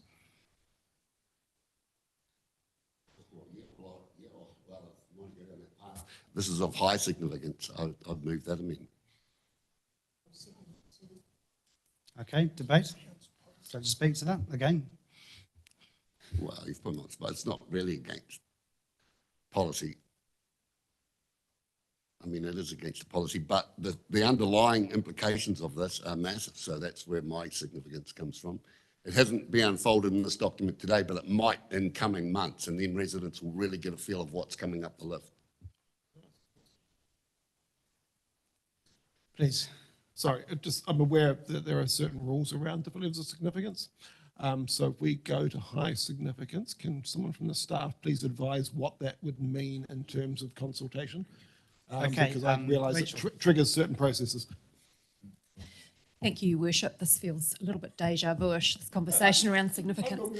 But nonetheless, I think what I'd like to do is to draw councillors' attention to the assessment that's included in the report and the fundamental rationale for why the conclusion is that the decision you're being invited to make, or the series of decisions you're being invited to make today, are low, is because there has been a very substantive process already under the Resource Management Act, which has been completely transparent and has enabled a very robust and rigorous hearings process. I acknowledge the point that Councillor Thwaites has made around consequential implications, but with respect, that's not the remit for the decision you're being invited to make today. This is a regulatory decision that you're being invited to make about the district plan and making operative a plan change. If there are consequential implications, particularly in terms of financial contributions, I would suggest that that is a matter that ought to be raised through a long-term plan process. So my question remains, if we change this to high significance, what change in processes, council processes, will that trigger, please, if any? Thank you, Councillor Joyce. I didn't address that particular question. And I draw your attention to the fact that this is a legislatively prescribed process. So there isn't, if you were to draw a conclusion that this was high, the enabling housing medium density legislation does not provide for a further round of consultation on the recommendations. In fact, it expressly precludes that, in so much that there is no right of appeal through to the Environment Court. So to make sure I'm clear, if we can't go high significance because we would trigger a process that would be against the law, the legislation. Can I ask two more questions, because this is important?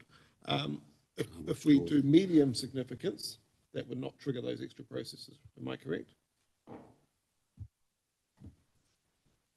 I guess my question to councillors is, what are you wanting to achieve by changing the assessment of significance? Because if they are more consequential, if they are more related to matters of financial contribution policy, then recommendation would be to you would be to debate that through your long-term plan. Right.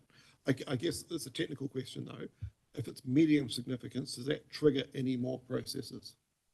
I know high significance does, and you've explained that, but does medium significance? That's the technical question. I understand it's no, but I may be wrong, so that's why I'm asking. I withdraw my amendment. If anyone else wants to move it, they can, but I'll withdraw. That's another way of putting it. Thanks, Tom. Okay. Are you comfortable with that, Councillor Mowbray? No, sir, but I have to go along with it. Okay, I suspect there's better, if you have opposition, there might be a better opportunity rather than doing the significance one. So with that withdrawn, that it's low significance has been moved by Councillor Henry, seconded by me. I hope there's no further debate because this was meant to be quite a straightforward one. So I shall put the motion. All those in favour, please say aye. Aye. Against? I've put the motion. Okay, so all those in favour, please say aye. Against? So can we have a show of hands then? All those in favour, which is for low significance. 1, 2, 3, 4. No, 1, 2, 3, 4, 5. So that is lost. Oh, sorry. All those against, sorry. 1, 2, 3, 4. Okay. 1, 2, 3, 4. Can we have hands up, not sort of down by your... Right, 1, 2, 3, 4, 5. Was it seriously 5 all?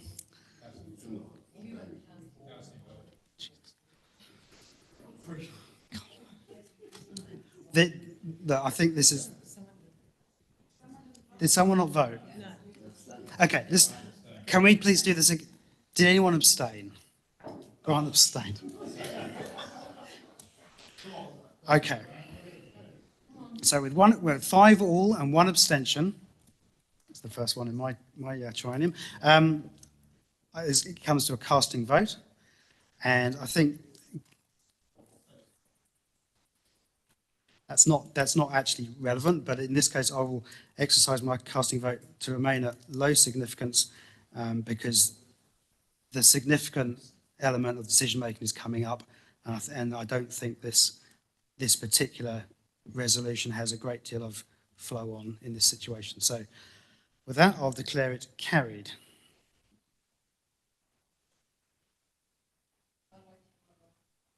No, it's gone. It's gone. No, but I'd already put the motion. Okay. Okay. Whew. So we'll move on to...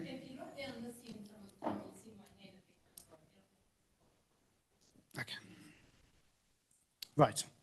So recommendation 3, which is that Council accepts the recommendations of the Independent Hearings Panel for Plan Change 92 and be publicly notified, etc. So do I have a mover and seconder for this one, please? Deputy Mayor Scrimgeour, Councillor Crawford.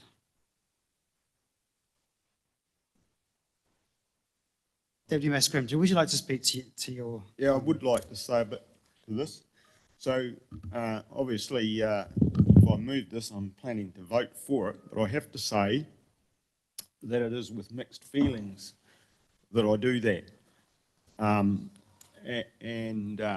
I guess I acknowledge first all the work that staff have done in regard to this. And I believe it must have been a very frustrating process for you, but I must commend you for the very professional way you've handled yourselves, because that hasn't been particularly apparent. But I can't imagine it being anything other than frustrating to have been working to a process and then to have had another process imposed from on high is not particularly helpful. Notwithstanding, I think that some of the principles behind what central government has been trying to achieve have been helpful. In regard to this plan, I believe some of the detail in it is less than perfect, but I do believe that they will be able to be using Natalie's word, in regard to spatial plan, picked up, I think, in the future is the correct term. And my understanding is, perhaps in regard to one of Rodney's questions, that other processes such as the spatial plan or plan changes will not override this, but will be additional to and picked up through those processes. And I think that it's very important that we retain the ability to react to those changes and proposals and make our own decisions. I believe we live or are operating in a very risky environment, essentially, where if we let this go to Wellington for the minister to make a decision, it's not clear at this point who their advisors are and what direction they'll be taking from them. And so I think we need to be very cautious about putting our destiny in other people's hands. And so for that reason in particular, I think it's important that we approve this and proceed with it, no matter how reluctant we may be. So I'll be supporting it. Thank you, Deputy Mayor Scrimgeour. I now recognise Councillor Thwaites. Right, I will be voting against this recommendation. I don't accept these recommendations, as I mentioned briefly before, to allow 4,905 residential units, to allow retirement villages to count 4 units to be 1 residential unit within that, plus add in the industrial, plus add in the commercial. That is just totally reckless in conjunction to the whole issue that this district's had for the last 20 years. A single crossing of the Te Puna stream still exists. There are very dangerous intersections at Plumbers Point Road and Barrett Road onto that road. With all that traffic, there is no mention at all to that. So from a roading point of view, I totally reject it.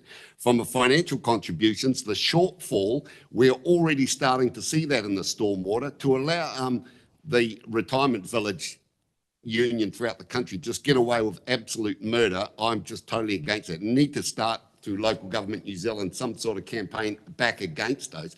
They are making billion-dollar profits at the expense of ratepayers who are looking to subsidise the shortfall in financial contributions. So that will come out further. As far as Francis Road goes, I believe the lack of knowledge on that panel is just so apparent. That should have been a stage 4. There shouldn't have been any consideration of Francis Road until that road has safe access onto Aomakaroa Road. The current intersection there is absolutely lethal. To debate over whether it's industrial, commercial, light industrial, future residential is an absolute fallacy until that road is connected across into Aomakaroa Road. So I believe the panel have made a bad mistake in opening up and even looking at Francis Road. They shouldn't have even considered that given the safety concerns there.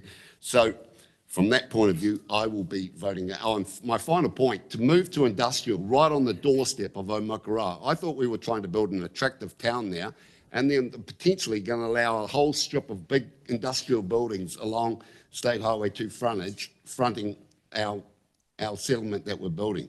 So I believe they've been woefully inadequate and haven't considered local ability at all, but mainly the roading issue. And if it has to go to the minister, good. He can make it alongside with TNL2 when he makes the same decision about allowing 4,905 dwellings to exist there on a temporary roundabout. So I think I've said enough today. I'll be voting against the next 2 as well, but I don't need to speak anymore. Okay, Councillor Joyce. Thank you to the staff in a difficult situation and the commissioners. And the March 1 deadline under legislation puts this council between a rock and a hard place. And yeah, we have to consider this today. But I guess my first question before was my key one. Where in their report did the commissioners consider overall whether this is a good idea? And the answer is, well, they didn't because they couldn't. And that's, thank you, Tony, for that answer. It's exactly true. And it comes through in this very detailed report that they've looked at all the issues around it, but they haven't been able to, because it was in legislation, look at whether this is a good idea. We don't actually know if this is a good plan because we haven't considered overall whether it is a good plan. We need more housing and we need intensification and we need different housing types. You know, there's a market there for people who don't like gardening that want, you know, pocket stamp places.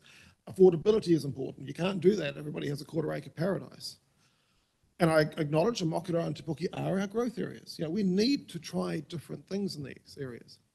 But we don't actually know if this is the best way to do it because we haven't actually considered whether this is the best way to do it because it was handed down from on high.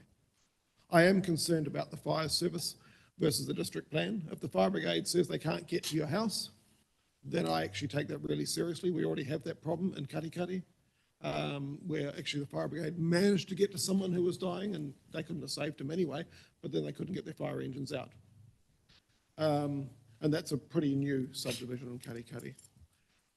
I am very concerned about the lack across the council and Smart Growth that we're saying things like, well, build it and the public transport will come. That is not a plan. That is not a plan. I realise it's beyond the scope of the commissioners, but as a council, if we're going to build housing that is dependent on a good public transport plan, we better have a plan for that public transport when we do it, and not just say, oh, TNL might deliver. That is not a plan. We've done all this work, and it has been a great deal of work, and there has been a cost to ratepayers at the council. There's no doubt about that. But to carry on because a lot of work's been done is a very short-term argument. I mean, that's the basis of the lemmings heading over the cliff. Well, the guy in front knows what he's doing, so I'll just follow. No, we've got to, this is a big decision. This is a big decision for Te Puke. It's a big decision for Mokoroa. We also heard the argument today, let's leave it to the developers. They won't do this because it won't make money. Well, I'm sorry. You've got amazing faith in developers. Some of them don't have perfect vision about what's good for them and good for even for the town they're going in. We have a district plan because we do not leave it to the market. If we left it to the market, and I've lived in countries where it's pretty much left to the market, India, I've spent a lot of time in Thailand, it's not a good outcome. That's why we have a district plan. So our district plan better be good. And it needs constant improvement. If we allow medium density housing on, say, the ridges of Mokoroa, and this is a blanket, pretty much a blanket ruling, then just wait for the reaction from the people whose houses are shaded, and it's not, they don't get a say. I absolutely understand we're between a rock and a hard place on the timing and waiting on government to clarify what it wants to do. Didn't help that this party in government was actually in favour of it before the election, so it's very muddy waters. I don't think we should be in the business of picking this apart clause by clause. I mean, that's why we have commissioners and they've spent a lot of time on this. But staff have given us a path forward. And that is, if we reject it, then it will go to a minister. And the worst you can do is say yes, and the better option would be to say, no, let's wait. You can wait until it's optional and let's come up with a better plan. I get it, we need intensification. We had our own plan. We were working on it when the legislation came over the top. Let's get back to a local plan. And the only way to do that without getting stuck in this process is to say no and then rely on the minister to actually tell us what happens next. The last thing I'd say is when even the person moving this has doubts, has mixed feelings, that should all give us pause, right? I hear what you're saying, Deputy Mayor, but, if in doubt, to push on, to me, is not the way forward on a major decision for the people of Te Puke and the people of Mokoroa. Let's try for a better path. And I realise that's extra work and I realise that means some uncertainty, but I don't see this as a solution, so I'll be voting against this clause. Okay, thank you, Councillor Joyce. Councillor Sol. Thank you, sir. First comment, I guess, is about putting this in the hands of somebody else. Well, basically, we already have. We've got commissioners, and here we're being asked to either accept, or we're being asked to accept their report. So we've put it in their hands already. So to me, that's one part. Number two, sir, I do not like the fact that, unfortunately, we are operating with the terms of reference, etc., for the commissioners, with an act that is still in place, correct, but potentially likely to find itself changed maybe in some ways, and we're saying we don't know where this will go. Okay, that's true, but to me, it's putting us in a situation that's quite difficult now to actually live with, I believe. So I actually have no issue about it going to the minister. In fact, we've already heard that we haven't had any direction. Nobody's had any direction, we presume, as to where the government are going at present. So I have no issue to putting it in their hands and putting them on the spot to actually start giving us the direction for everybody. Somebody's got to come up front somewhere and make some decisions. The other and last point, sir, and this is why I am opposed to it, is the cost to the ratepayer is it's just crazy at present. I mean, there's just no way we can move with this. So to me, it's not a good thing to accept. Thank you. Thank you, Councillor Zoll. I'm going to invite Rachel to say a few words. Thank you, Your Worship. Essentially, what I'd like to remind councillors of is the fact that Omokoroa Stage 3, and indeed all of the Omokoroa Peninsula, has been signalled as a growth area well before the gestation of smart growth. So for many, many years. In fact, this council has made investment decisions in relation to wastewater reticulation on the assumption that Omokoroa would at least grow to a population of 12,000 at some point in the future. You heard Tony mention earlier in the discussion the fact that putting aside the MDRS, and I wonder whether the medium density residential standards and that legislation is clouding consideration of the fact that planning for Stage 3 of Omokoroa has been in progress for many, many years, since at least 2017. And during that time, and both Tony and I have been here, and many of the elected members around this table since that time, there have been several iterations of community engagement, very detailed conceptual planning with the existing Omokoroa community over those years. I do appreciate that the medium density residential standards sort of scuppered those plans, but we were well advanced in terms of bringing you a plan change to open up for development Omokoroa Stage 3. Indeed, many of our local developers have made investment decisions and purchased land in anticipation of Omokoroa Stage 3 being rezoned and open for development imminently. In fact, according to them, we are probably 2 to 3 years behind their planning timetable. That has caused some concerns for our consent processing team, who have had to process land use consents and subdivision consents before we've actually rezoned that land. And perhaps the last thing that I'd like to remind councillors about is the fact that we have had government funding for the interim roundabout. I certainly appreciate the comments that have been raised by Councillor Thwaites in terms of the long-term adequacy of that infrastructure. But the fundamental basis of that decision by the Crown was to enable Stage 3 to be opened up for housing. So this is a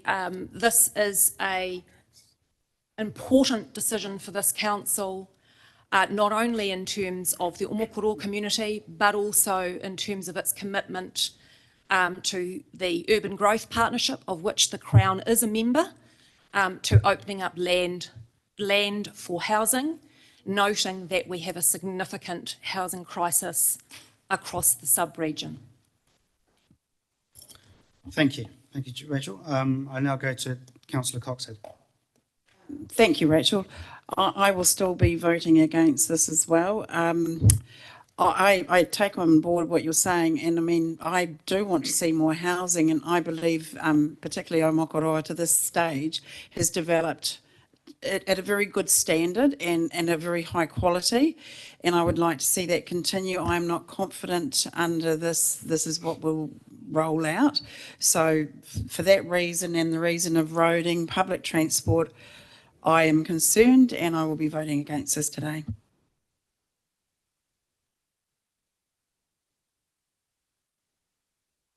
Sorry for a moment. Councillor Henry, please.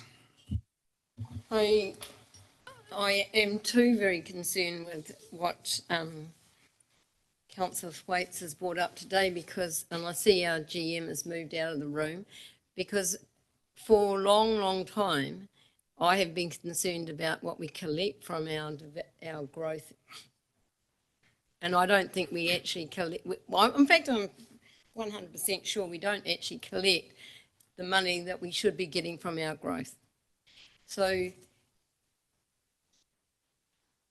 and what you just said then before, Rachel, didn't, and I know it's only a little issue here. This got the guy who came in here to speak for us, and other person, they too perhaps could have come to you and asked if they could pre-organise their industrial development that they talked about that they can no longer do beforehand, and then we would have had to allow them to do it because it was already started. So it does concern me about pre-doing stuff before it's done. You know, we get rubbish for those sorts of decision makings. So I can understand why you're doing it, but I mean, those are the sort of things we get beaten over the head over as we go about the streets. So I am not, I'm really upset to hear that, and if that's true, and Adele's not here, but if we are not going to be able to collect our FinCos from this, and the fact that we've only got the TNL to Loop Road at the moment, how secure is the TNL to go to this new development, all that traffic coming back? I'm worried. I don't think it's a smart move. I don't think it's a wise choice for our region. Today, NZTA told us, well, one employee told us at Regional Council that they were not going to set the light on that crossing up by coming into Bethlehem there for the bikes to go across. Well, that is going now. And we have another hold up on State Highway 2 coming into town because the TNL's not there and we've got that happening. It stopped 3 times this morning from Tapuna to there. And when I got up, I could see there's another stop because another bike was going across. So, you know, if we're going to be causing more bedlam with no roundabout there, I just don't think it's the right thing to do. Thank you, Councillor Henry. I'm just going to say a few words at this point. I'm speaking in favour of the motion. We have to accept the independent hearings panel has spent months considering all these issues. And for us to come in over the top and just say, oh no, it's all wrong, we have to think very carefully about doing that. If we send to the minister, we lose control and a lot of time. And what we need to remember is that this development is happening anyway. This plan change puts in place essential parameters to control that. If you vote against this in the belief that you'll somehow stop growth, fix the traffic, not make the traffic worse, you won't. It is happening anyway. And there are firm plans to, in the short to medium term, fix those issues. TNL2 is at number 2 on our regional land transport plan. We have had indications from central government that they look favourably on progressing that, but we'll see. I know that's been, I take the point about planning things like this and not getting it. It'd be nice if it was built up front, but that's just not how the world works, it seems. I think there are significant implications if we say no to this. We will get worse development. We'll get the development that will be permitted by resource consent, not an overall plan. We won't be getting better outcomes. So I think we need to think very carefully about this. And I think there's a lot of wider issues talking about State Highway 2 and growth in general. That is not really about what we're talking about today. So to bring those in now when there's other avenues to the Regional Transport Committee or Smart Growth to discuss those and agree those, I think that's in my view quite wrong. I would also like to invite Rachel to talk about implications, because she may know a little bit more than I do about implications if we vote against this. Thank you, Worship. And I think I did allude, albeit broadly, to what the implications might be of a general decision by council to reject in their entirety the recommendations of the panel. Firstly, just having taken some advice from my colleague next to me, if that is ultimately where council is heading today, I would perhaps advise that this matter lie on the table, because I think we would need to take some more advice. I'm not sure whether or not, certainly the legislation provides that if you are intending to reject in entirety the recommendations, you have an obligation to consider an alternative to put to the minister. So there is a procedural element to this decision-making process today that we haven't contemplated, that we would need to take some advice on. But I think more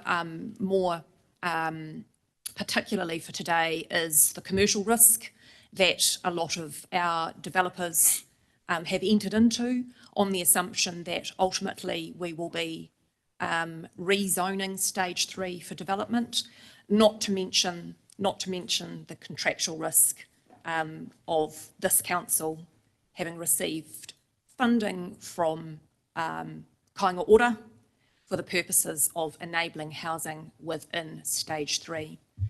Accordingly, I ask council to bear those risks in mind in reaching a decision today.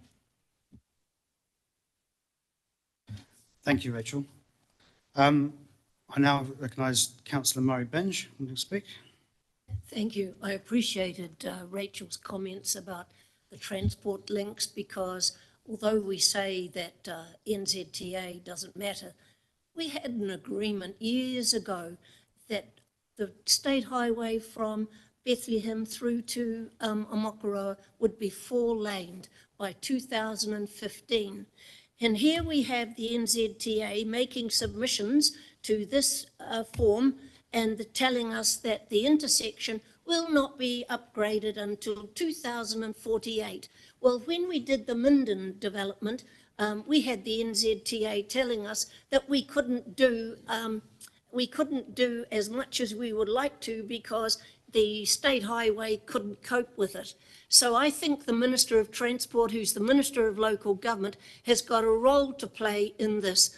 But the one thing that really bugged me, and on all the years that I've been in local government, I have never, ever, ever seen maps that show people living in slithers of sections and told that they can't have garages, they don't need to have garages, they don't need to have carports, they don't need to have off-street parking, that they can all catch a bus or ride a bike. And from that one particularly, this has got to go back to the Minister, because I think that is social planning of the very, very worst. And I cannot believe that independent commissioners would have done this to us. So the fact that we councillors weren't involved at the time, and I'm sorry I couldn't be at the workshop because I couldn't get the sound to work properly on the Zoom meeting, but it has to go back to the Minister. The Minister's got to know that we need more freedom when it comes to making decisions. And the anti-social environment that we will be creating by having these tiny, tiny little sections where you cannot swing a cat, I think is just immoral. And I've been to the last 2 community board meetings at Omokoroa, and the people from Kaimai Views have been there. They're telling us that the street is too narrow. They're telling us that the berms are too narrow. They're telling us that there's no place to park their cars. And so on planning terms, we have got to actually take a serious look and actually demand better from the decision makers who influence what we do in Wellington. And it's time to take the gloves off and tell them what we want for our district and how we cannot cope with the interference that they keep giving to us.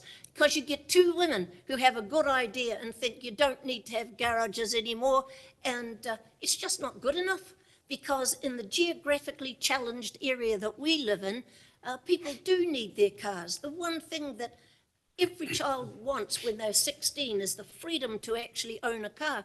Well, heaven help you if you want to live in a Mokoroa in the future. If these tiny sections where you can't do anything, I just think it's a recipe for social disaster. And that if you applied the CIPTED principles, you wouldn't allow it anyway. So I rest my case, but I'm voting against it. Thank you, Councillor Mobenj. Okay, so what we've had is six people speak against the motion. So what I think we'll do, given also what Rachel has said regarding legal risks and so on, I think I will ask Deputy Mayor Scrimgeour if he would like to withdraw his motion, and we vote for it to lie on the table until we've received further advice on ways forward. Okay? And Richard, if you're in agreement, are you both in agreement, Councillor?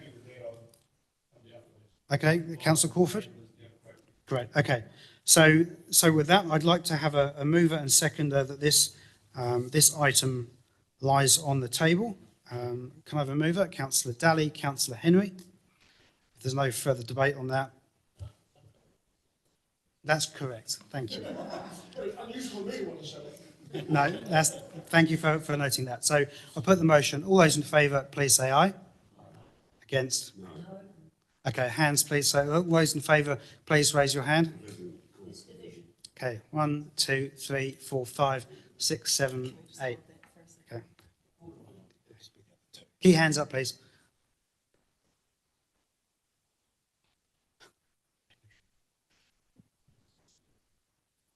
Now,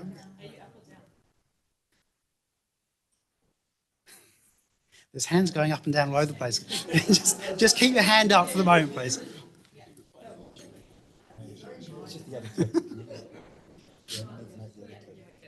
Okay, and those against, please. Okay, that's 3 against. So I'll declare that carried. Thank you. We have got one more recommendation, but I think I need a tea break. So we'll just adjourn until 10 to 12 for morning tea. Thank you.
So welcome back. As you'll recall, we got through the first three recommendations on page 89, and now we're going to deal with item recommendation number 4, which is the recommendation of the independent hearing panel for the Omokura Active Reserve and confirming the notice of requirement.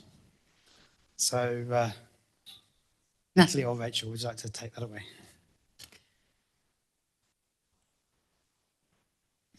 Your Worship, having considered the debate from the last item, it would be staff's recommendation that this matter lie on the table because it is complementary in nature to Plan Change 92. Thank you. In which case, I think that is probably sensible advice. So I shall move that it lies on the table alongside recommendation 3. Seconded, Councillor Joyce. I shall put the motion. All those in favour, please say aye. Aye. Against? Carried. Thank you.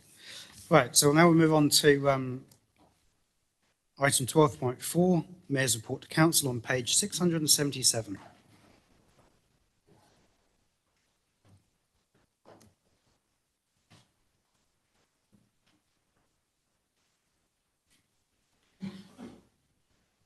Right, having flicked through all those pages, does anyone have any questions they'd like to ask on that one? Councillor Murray-Bench. Did you get any sleep? Yeah, I had a nice summer holiday, thank you very much, yes.